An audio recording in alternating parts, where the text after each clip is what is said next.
بسم اللہ الرحمن الرحیم۔ خواجہ حسن بصری رحمۃ اللہ تعالی علیہ، آپ باعمل عالم تھے اور زاہد و متقی بھی۔ سنت نبوی صلی اللہ علیہ وسلم پر سختی سے عمل کرتے ہوئے ہمیشہ خداوند تعالی سے ڈرتے رہتے تھے۔ آپ کی والدہ ام المومنین حضرت ام سلمہ رضی اللہ تعالی عنہا کی کنیز تھیں، اور جب بچپن میں آپ کی والدہ کسی کام میں مصروف ہوتیں اور آپ رونے لگتے تو ام المومنین آپ کو گود میں اٹھا کر اپنی چھاتیاں آپ کے منہ میں دیتیں، اور وفور شوق میں آپ کے پستان سے دودھ بھی نکلنے لگتا۔ اندازہ فرمائیے کہ جس نے ام المومنین کا دودھ پیا ہو اس کے مراتب و درجات کا کون انکار کر سکتا ہے۔ بچپن میں آپ نے ایک دن حضور اکرم صلی اللہ علیہ وسلم کے پیالے کا پانی پی لیا۔ جب حضور صلی اللہ علیہ وسلم نے دریافت فرمایا کہ میرے پیالے کا پانی کس نے پیا ہے، تو حضرت ام سلمہ رضی اللہ تعالیٰ عنہ نے کہا کہ حسن نے۔ یہ سن کر حضور صلی اللہ علیہ وسلم نے ارشاد فرمایا کہ اس نے جس قدر پانی میرے پیالے سے پیا ہے اسی قدر میرا علم اس میں اثر کر گیا۔ ایک دن حضور اکرم صلی اللہ علیہ وسلم حضرت ام سلمہ کے مکان پر تشریف لائے تو انہوں نے حسن بصری کو آپ کی آغوش مبارک میں ڈال دیا۔ اس وقت حضور صلی اللہ علیہ وسلم نے آپ کے لیے دعا فرمائی، اور اس دعا کی برکت سے آپ کو بے پناہ مرتبے حاصل ہوئے۔ ہفتہ میں ایک مرتبہ حضرت حسن بصری واعظ کہا کرتے تھے، مگر جب تک حضرت رابعہ بصری شریک نہ ہوتیں تو واعظ نہیں کہتے۔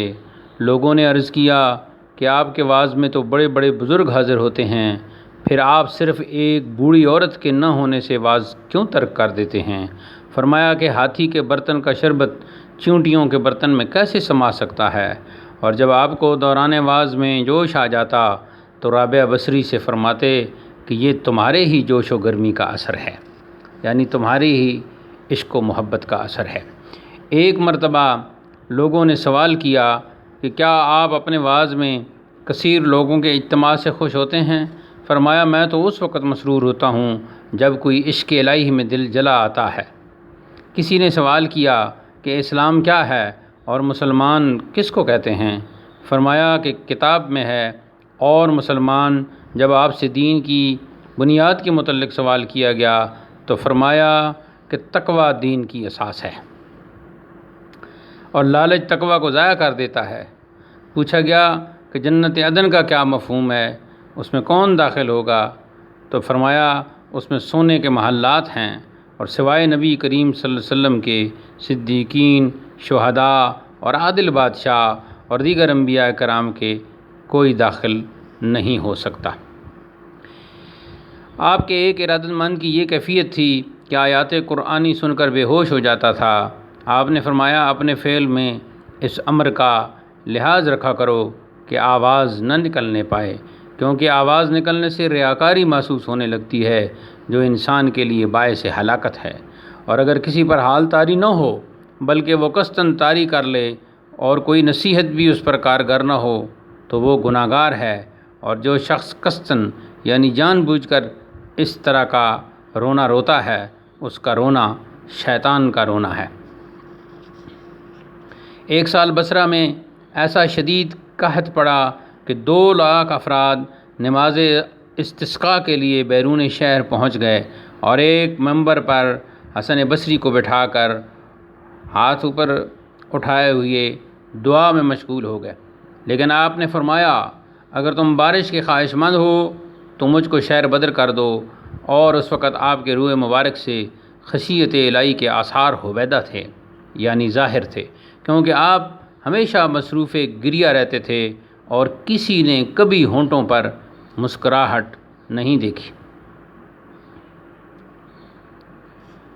ایک مرتبہ حضرت عبداللہ نماز فجر کے لیے حضرت حسن بصری رحمۃ اللہ علیہ کی مسجد میں تشریف لے گئے تو اندر سے دروازہ بند تھا اور آپ مشغول دعا تھے، اور کچھ لوگوں کے آمین کہنے کی صدائیں آ رہی تھیں۔